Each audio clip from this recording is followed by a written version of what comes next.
ഇത്രയൊക്കെ കിട്ടിയിട്ടും അവന്മാര് പഠിക്കുന്നില്ല. ആ മേഘനും പ്രതാപനും ഒക്കെ. വീട് കയറി 2 എണ്ണം പൊട്ടിച്ചാലോ? അത് വേണ്ട. അവനൊന്നും കണ്ണൻ സാറും ഞാനും ഒക്കെ ജീവനോടെ ഉണ്ടെന്ന് അറിയില്ലല്ലോ. അതറിഞ്ഞിട്ട് മതി മേഘന്റെ കൈയും കാലും ഒക്കെ തല്ലി ഓടിക്കാൻ. നമ്മൾ ഒരു നമ്പർ ഇട്ടില്ലേ, ഇനി മറ്റൊരു നമ്പർ കൂടിയിടാം. എന്താടാ? എടാ, ഇത്രയും സംഭവങ്ങളൊക്കെ ഇവിടെ ഉണ്ടായിട്ട് പോലീസ് അന്വേഷണമൊന്നും ഇല്ലാന്ന് പറഞ്ഞാൽ മേഘന് ചിലപ്പോൾ സംശയം തോന്നിയെന്ന് വരാം. കണ്ണൻ സാർ വീട്ടിലെത്തുന്നത് വരെ അതുകൊണ്ട് അവന്മാരെ തെറ്റിദ്ധരിപ്പിച്ചേ പറ്റൂ. ഞാനേ അവനൊന്ന് വിളിക്കാം.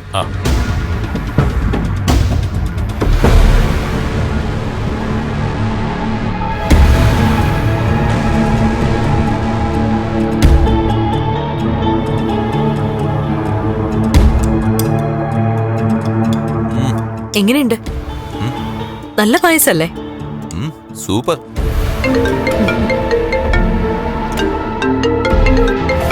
പരിചയമില്ലാത്ത നമ്പർ ആണല്ലോ.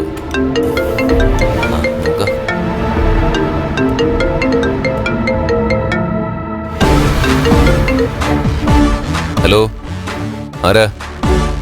പെരുന്നാട് പോലീസ് സ്റ്റേഷനിൽ നിന്ന് CI ആണ് വിളിക്കുന്നത്. ആ, എന്താ സാറേ? താൻ വഴുതക്കാടാണോ താമസം? ആ, അതെ സാർ. മേഘനാഥനല്ലേ? അതെ. ആ, എന്താ സാറേ? അല്ല, വെറുതെ ഒന്ന് വിളിച്ചതാ. കാർത്തികേയൻ എന്നൊരു ഗുണ്ടയെ പരിചയമുണ്ടോ? ഇല്ല സാറേ. അയാളെ ഈ അടുത്ത സമയത്ത് താൻ കോണ്ടാക്ട് ഒന്നും ചെയ്തിട്ടില്ല? ഇല്ല സാർ. ഈ കാർത്തികേയൻ എന്ന് പറയുന്ന ആളെ എനിക്ക് ഓർമ്മ കിട്ടുന്നില്ല. എന്നാ അത് ഓർത്തെടുക്ക്. ഇടയ്ക്ക് ഞാൻ വിളിച്ചോളാം. Hello hello hello.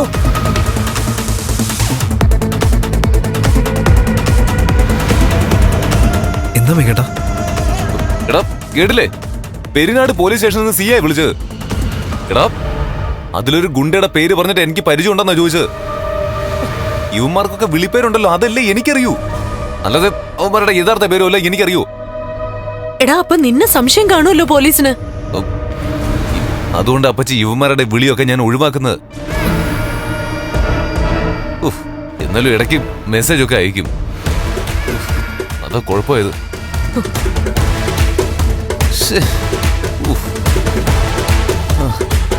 ഇനി ഹോസ്പിറ്റലിൽ കിടക്കുന്ന സാഗറിന് ബോധം വന്നിട്ട് ഇവന്മാര് തള്ളിയിട്ടതാണെന്നും എല്ലാം പറഞ്ഞൊന്നും അറിയില്ല. മേഘേട്ടൻ വിഷമിക്കണ്ട. മേഘേട്ടൻ ഞങ്ങൾക്ക് വേണ്ടി ചെയ്തത് വളരെ വലിയൊരു കാര്യമാണ്. അതറിയാവുന്നതുകൊണ്ട് എന്റെ അച്ഛന്റെ പണവും സ്വാധീനവും ഉപയോഗിച്ച് ഇത് കേസ് ആവുകയാണെങ്കിൽ മേഘേട്ടനെ അച്ഛൻ ഈ കേസിൽ നിന്ന് ഒഴിവാക്കി എടുത്തോളും. അതിന് കേസിന് എനിക്ക് പേടിയൊന്നുമില്ല മോളെ.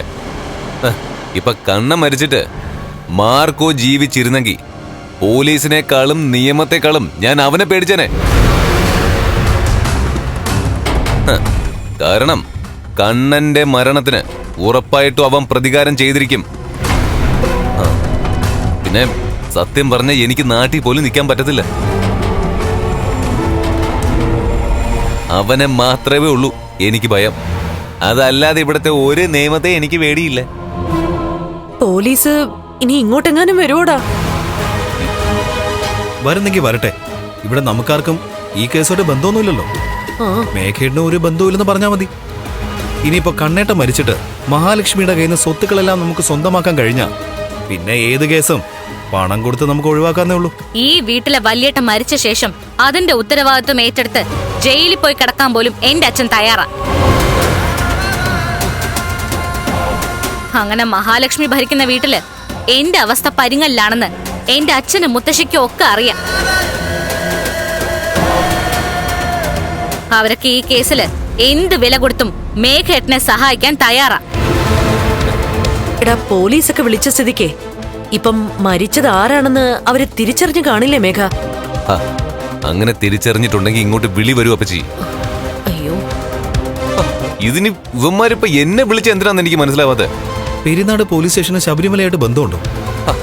എടാ, പെരിനാട് പോലീസ് സ്റ്റേഷൻ പരിധിയിലല്ലേ ശബരിമല ഇരിക്കുന്നത്. എടാ, പെരിനാട് പഞ്ചായത്താ. അതുകൊണ്ടാണ് അവിടെ നിന്ന് വിളി വന്നത്. പിന്നെ കണ്ണൻ മരിച്ചു കഴിഞ്ഞു, മാർഗോയും. അതുകൊണ്ട് ഇനി പോലീസല്ല ആര് വിളിച്ചാലും എനിക്ക് ഒരു ടെൻഷനും ഇല്ല. ഏറ്റവും വലിയ ടെൻഷനാ ഒഴിഞ്ഞു പോയത്. പിന്നെ മഞ്ജുവിന്റെ കുഞ്ഞും പോയി. ഇനി ഹോസ്പിറ്റലിൽ കിടക്കുന്നവനെ ഒഴിവാക്കിയിട്ട് നഷ്ടപ്പെട്ടതെല്ലാം എനിക്ക് തിരിച്ചു പിടിക്കണം. അത് മാത്രമാ ഇപ്പൊ എന്റെ ലക്ഷ്യം.